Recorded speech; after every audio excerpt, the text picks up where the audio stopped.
دیکھیے حضرت ابراہیم اعظم رحمت اللہ علیہ کے پاس ایک نوجوان آیا, کہنے لگا حضرت گناہ کرتا ہوں, چھوڑ نہیں سکتا, ڈر بھی لگتا ہے اللہ تعالیٰ کی ذات سے اور اس کے عذاب سے, تو میں کیا کروں؟ تو اللہ والوں کا دستور ہوتا ہے کہ یہ دھکے نہیں دیتے, یہ نفرت نہیں کرتے, یہ سینے سے لگاتے ہیں, یہ سمجھاتے ہیں, پیار کے انداز میں, محبت کے انداز میں بات سمجھاتے ہیں. تو حضرت نے اسے کہا ہاں ہاں میں تجھے ایک ترکیب بتاتا ہوں. وہ بڑا خوش ہو گیا کہ حضرت مجھے ترکیب بتائیں کہ میں گناہ بھی کرتا رہوں اور عذاب سے بھی بچ جاؤں. آپ نے فرمایا بھئی پہلی ترکیب تو یہ ہے کہ تو اگر گناہ کرتا ہے تو اللہ رب العزت کی نگاہوں کے سامنے گناہ کرنا چھوڑ دے, چھپ کے گناہ کیا کر. کہنے لگا جی میں اس کی نظروں سے چھپ کے گناہ تو نہیں کر سکتا. فرمان لگے اچھا ایک دوسرا طریقہ بتاتا ہوں, اور وہ طریقہ یہ کہ تو اللہ رب العزت کا رزق جو دیا ہوا ہے وہ کھانا چھوڑ دے, کہ نہ تمہارا دیا کھاتا ہوں نہ تمہاری بات مانتا ہوں. کہنے لگا جی اللہ کا دیا ہوا رزق کیسے کھانا چھوڑ دوں, یہ تو نہیں کر سکتا. فرمایا اچھا تیسرا طریقہ بتاتا ہوں کہ تم اللہ تعالی کے ملک میں رہتے ہوئے اس کی نافرمانی کرتے ہو, تو یہ زمین و آسمان اللہ کا ملک ہے, اس کی ملک ہے, اس سے نکل کر گناہ کر لو. کہ جی میں کیسے نکل سکتا ہوں زمین و آسمان سے باہر؟ پروردگار بھی فرماتے ہیں یا معاشر الجن والانس ان استطعتم ان تنفذوا من اقطار السماوات والارض فانفذوا لا تنفذون الا بسلطان. اور گڑھے کی مچھلیوں نکلو گے کسی دلیل سے نکلو گے. کدھر جاتے ہو؟ سنفرغ لکم ایھا الثقلان. اللہ اکبر, ایسا شہانہ خطاب ہے جو ہلا کے رکھ دیتا ہے. سنفرغ لکم ایھا الثقلان, تثنیہ کا صیغہ, اے میری زمین کے بوجھو, یعنی نافرمان جن اور انسان, ان کو مخاطب کیا گیا. اے جنوں اور نافرمان انسانوں, ہم اپنے آپ کو تمہارے لیے فارغ کر رہے ہیں, ان قریب اپنے آپ کو فارغ کر رہے ہیں. ہم تمہاری خبر لیتے ہیں, تمہارا پتہ کرتے ہیں. جیسے ماں کوئی کام کر رہی ہو نا, بچے کو دھمکاتی, کہتی ہے میں آتی ہوں, یہ نہیں کہ آ نہیں سکتی, دھمکانا مقصود ہوتا ہے. تو فرمایا اے میری زمین کے بوجھو, ہم اپنے آپ کو ان قریب تمہارے لیے فارغ کر رہے ہیں, نپٹیں گے تمہارے ساتھ, ہمیں حساب لینا بھی آتا ہے. وَنَضَعُ الْمَوَازِينَ الْقِسْطَ لِيَوْمِ الْقِيَامَةِ. تو اس لیے وہ کہنے لگا جی کہ میں تو نہیں زمین و آسمان سے باہر جا سکتا. فرمایا اچھا پھر میں آپ کو ایک تجویز اور دیتا ہوں, وہ یہ کہ اگر تم گناہ کرتے رہو گے تو نام اعمال میں بہت سارے گناہ ہوں گے. اب جب ملک الموت آئے گا تو اس وقت تم اسے کہنا کہ بھئی تھوڑی دیر انتظار کر لو تاکہ میں سچی توبہ کر لوں. کہنے لگا حضرت اس نے تو انتظار نہیں کرنی, جس سانس میں موت آنی ہے اس سے اگلا سانس بندہ نہیں لے سکتا. اذا جاء اجلهم فلا يستأخرون ساعة ولا يستقدمون فلا يستطيعون توصية ولا إلى أهلهم يرجعون. وصیت کرنے کی بھی فرصت نہیں ہوگی. اس نے کہا حضرت میں یہ تو نہیں کر سکتا. پر میں اچھا پھر ایک طریقہ اور بتا دیتا ہوں کہ جب تمہیں قبر میں لے جائیں گے اور منکر نکیر آئیں گے اور پوچھیں گے سوال و جواب, تو اس وقت منکر نکیر کو کہنا کہ میری قبر سے باہر نکل جاؤ. جیسے ہم نے گھروں پہ لکھوایا ہوتا ہے نا, بغیر اجازت اندر آنا منع ہے, نو ایڈمیشن وداؤٹ پرمیشن. تو تم بھی کہنا بھائی بغیر اجازت کیوں آئے؟ اس نے کہا جی وہ مجھ سے پوچھ کے تھوڑا آئیں گے. پر میں اچھا پھر ایک آخری بات باقی رہ گئی, وہ تجویز بتاتا ہوں. اس نے کہا کون سی؟ کہ قیامت کے دن جب تمہارے گناہ اللہ رب العزت کے حضور پیش کیے جائیں گے اور اللہ تعالیٰ تمہیں جہنم جانے کا حکم دیں گے اور فرشتے پکڑ کے لے جانے لگیں گے, تو ضد کر کے کھڑا ہو جانا میں نہیں جاتا. اس نے کہا حضرت فرشتوں کے سامنے میری کیا حیثیت ہے کہ میں کہوں میں نہیں جہنم میں جاتا. جب اس نے کہا میری کیا حیثیت ہے تو اس وقت فرمایا, اس وقت اس کو ٹھوکر لگائی, فرمایا کہ اے دوست جب تو ان میں سے کچھ بھی نہیں کر سکتا تو تو اپنے رب کی نافرمانی ہی کیوں کرتا ہے؟ اس نے کہا حضرت مجھے بات سمجھ آ گئی, آج کے بعد میں اپنے پروردگار کی نافرمانی نہیں کروں گا. تو یہ اللہ والوں کے سمجھانے کا انداز ہوتا ہے, وہ اچھے انداز میں بات سمجھاتے ہیں. تو اس نے گناہ کو چھوڑنے کا فیصلہ کر لیا. تو گناہ ہم جو کرتے ہیں یہی گناہ ہمیں پریشان رکھتے ہیں. یاد رکھیے گناہوں کی وجہ سے ہی افراد مصیبتوں میں پڑتے ہیں اور قومیں مصیبتوں میں پڑتی ہیں, اور نیکی کے ذریعے اللہ رب العزت ان کو مصیبتوں سے نکالا کرتے ہیں. آج ہماری حالت تو یہ ہے کہ کام کرتے ہیں بھنگیوں والے اور تنخواہ مانگتے ہیں بادشاہوں والے. یاد رکھنا مسلمان کے لیے دنیا میں دو راستے ہیں. نیکی کرے گا امام عالم, اور اگر گناہ کرے گا تو غلام عالم بنے گا. نیکی کی زندگی ہوگی تو امام عالم بنے گا, اور اگر گناہوں بھری زندگی ہوگی تو کیا بنے گا؟ آج من حیث القوم ہم کیا بنے پھرتے ہیں؟ تیرے ہاتھ میں ہو قرآن تو دنیا میں رہے پریشان, تیرے ہاتھ میں ہو قرآن اور تو دنیا میں پھرے ناکام, تیرے ہاتھ میں ہو قرآن اور تو دنیا میں پھرے غلام. غلامی نفس کی ہو, شیطان کی ہو, یا کسی انسان کی ہو, نہ نہ نہ, ہمیں کہتا ہے یہ قرآن, اور میرے ماننے والے مسلمان, اقرا وربک الاکرم, تو پڑھ قرآن, تیرا رب کرے گا تیرا اکرام. تو مومن کے لیے دنیا میں دو راستے ہیں. فرما برداری کی زندگی گزارے گا تو امام عالم, اور نافرمان بن کر فاسق و فاجر بن کر زندگی گزارے گا تو غلام عالم. تیسرا راستہ اس کے لیے کوئی نہیں. تو گناہوں کو چھوڑ کر ہماری زندگی پرسکون ہو سکتی ہے. یہ بات بتانے کی ضرورت اس لیے پیش آئی کہ آج کل اکثر جو سالکین آتے ہیں وہ پریشانیاں دنیا کی لے کے آتے ہیں, پھنسے ہوتے ہیں دنیا میں. آتے ہیں تو دو تین باتیں کرتے ہیں. آتے ہی سب سے پہلی بات, حضرت میں نے بڑے بڑے مشائخ کو دیکھا ہے مگر آپ سے بیعت ہوا ہوں, یعنی احسان جتلا رہے ہیں کہ میرا آپ پر احسان کہ میں بیعت ہوا. واہ واہ, حضرت میں نے بڑے بڑے مشائخ دیکھے ہیں مگر میں نے بس آپ سے بیعت کی کہ تاکہ ان کے دل میں پہلے سے یہ احسان مند ہو جائے. اور حضرت بس میں نے اب حالات آپ کو ہی بتانے ہیں. اور حالات کیا بتاتے ہیں؟ بس حضرت کاروبار کوئی اچھا نہیں چل رہا, کوئی تعویذ دے دیجیے پڑھنے کے لیے, ویسے میں نے جلدی گھر جانا ہے.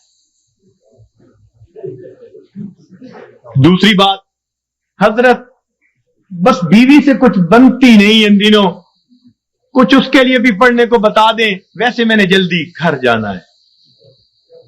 اور تیسری بات کیا کرتے ہیں؟ حضرت ورد وظیفہ تو ہوتا نہیں, کچھ خود ہی پھونک مار دیں, ویسے میں نے جلدی گھر جانا ہے. اب اگر یہ باتیں لے کر آئیں گے تو ذکر و سلوک کیا سیکھیں گے؟ اللہ تعالیٰ ایسے تو نہیں ملتا نا کہ انسان دنیا لے کر آئے اور دنیا کے مسائل کی باتیں پوچھ کے واپس جائے اور سمجھے مجھے اللہ مل جائے گا. پھر کہتے ہیں جی 3 سال سے بیعت ہو گئے, 5 سال سے بیعت ہوئے, ہوا تو کچھ نہیں, ہم نے کچھ نہیں کیا. اس لیے یہ ٹاپک آج بتانے کی ضرورت پیش آئی کہ ہم اپنی زندگی کے رخ کو جب تک ٹھیک نہیں کریں گے اس وقت تک ہماری زندگی کی یہ پریشانیاں ختم نہیں ہوں گی. ماں باپ خود اپنی اولاد کو پریشان کر کے خوش نہیں ہوتے, اللہ رب العزت اپنے بندوں کو پریشان کر کے کیسے خوش ہوں گے؟ تو وہ نہیں خوش ہوتے. اس لیے فرمایا ما یفعل اللہ بعذابکم ان شکرتم وآمنتم, اگر تم ایمان لاتے, شکر کرتے, اللہ تعالیٰ کو تمہیں عذاب دے کے کیا ہاتھ آتا؟ اللہ تعالیٰ کیا کرتا تمہیں عذاب دے کے؟ وہ کیوں عذاب دیتا؟ تو اللہ تعالیٰ خوش نہیں ہوتے, وہ نہیں چاہتے کہ بھوکے ننگے رہیں بندے, پریشان رہیں بندے. یاد رکھیے اللہ رب العزت نے اپنے بندوں کو عذاب کے لیے پیدا نہیں کیا, اپنے بندوں کو ثواب کے لیے پیدا کیا ہے. کیوں؟ فرمایا ان اللہ بالناس لرؤوف الرحیم. جب رؤوف الرحیم ذات ہے تو وہ کبھی پریشانی میں اپنے بندوں کو نہیں ڈالنا پسند کرتے. ہم خود پریشانیوں میں پڑتے ہیں, ہم پریشانیوں کو دعوتیں دیتے ہیں, بھاگتے ہیں پریشانیوں کی طرف. کس طرح سے؟